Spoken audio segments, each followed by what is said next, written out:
पडलेल्या सुपर 8च्या अत्यंत महत्त्वाच्या सामन्यात भारताने झिम्बाब्वेचा 72 धावांनी पराभव केलाय।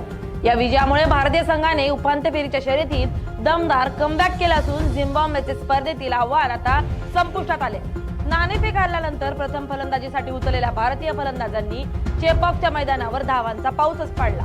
सलामीवीर अभिषेक शर्मानं 30 चेंडूत 55 धावांची खेळी करत भारताला स्फोटक सुरुवात करून दिली। मधल्या फळीत हार्दिक पांड्याने केवळ 23 चेंडूत नाबाद 50 धावा ठोकल्या। कर्णधार सूर्यकुमार यादवनं 33 धावा आणि तिलक वर्मानं 44 धावा केल्या। यांच्या जबरदस्त खेळीमुळे भारतानं 20 षटकात 4 बाद 256 ही महाकाय धावसंख्या उभारली। हा स्कोर T20 वर्ल्ड कपच्या इतिहासासाठी दुसऱ्या क्रमांकाचा सर्वोच्च स्कोर ठरला। 257 धावांच्या विशाल लक्ष्याचा पाठलाग करताना झिम्बाब्वेचा संघ सुरुवातीपासूनच दडपणाखाली दिसला। भारताचा वेगवान गोलंदाज हर्षदीप सिंगनं सुरुवातीला धक्के देत 3 विकेट घेतल्या बाद केले। झिम्बाब्वेकडून सलामीवीर ब्रायन बेलेटनं 59 चेंडूत 97 धावांची झुंजार खेळी केली, मात्र त्याला इतर फलंदाजांची साथ लाभली नाही। झिम्बाब्वेचा डाव 20 षटकात 6 बाद 184 धावांवर मर्यादित राहिला आणि भारतानं 72 धावांनी विजय मिळवला। या विजयानंतर ग्रुप 1 मधील सेमीफायनलचं गणित आता रंजक झालंय। 1 मार्च रोजी कोलकाता येथे होणारा भारत विरुद्ध वेस्ट इंडिज सामना आता बाद फेरीसारखा असेल। जो संघ हा सामना जिंकेल तो दक्षिण आफ्रिकेनंतर सेमीफायनल मध्ये जाणारा दुसरा संघ ठरेल। दक्षिण आफ्रिकेकडून झालेल्या पराभवामुळे भारताचा नेट रन रेट -3.800 झाला होता, जो या विजयानंतर सुधारून -0.100 वर आलाय। मात्र वेस्ट इंडिजचा रन रेट अधिक 1.791 असा अद्याप भारतापेक्षा चांगला आहे। भारताचं भवितव्य फक्त पुढच्या सामन्यातील विजयावरच नाही तर पावसावर देखील अवलंबून असेल।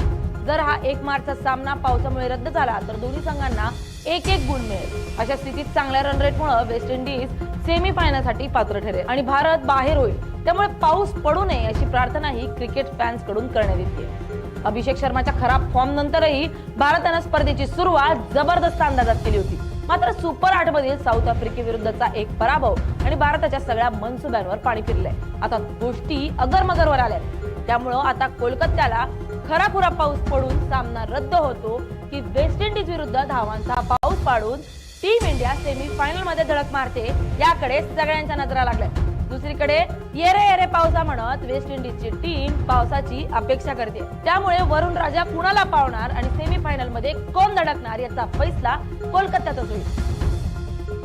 तसं कोलकात्याचं स्टेडियम गुजरात मधील नरेंद्र मोदी स्टेडियम सारखं नसून टीम इंडियासाठी हे स्टेडियम कायम लकी ठरलंय। रोहित शर्मासाठी तर या स्टेडियम मध्ये बंपर धावा आल्यात। एक दिवसीय क्रिकेट मधील सर्वात मोठी धावसंख्या 264 धावा रोहितनं याच मैदानावर केल्या होत्या।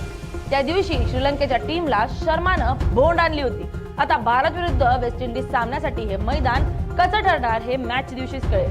पण पावसाची शक्यता पाहता टीम इंडियाला आता इंग्लंडमध्ये राहून केदार जाधवनं काढलेल्या शब्दाची आठवण येत असेल। केदारने जसं इंग्लंडच्या मैदानात म्हटलं होतं, जारे जारे पावसा तिकडे माझ्या महाराष्ट्रात जा, तसंच टीम इंडियाही म्हणते जारे जारे पावसा कुठं पण जा पण कोलकात्यात तेवढं पडू नको। Bureau report LS Marathi.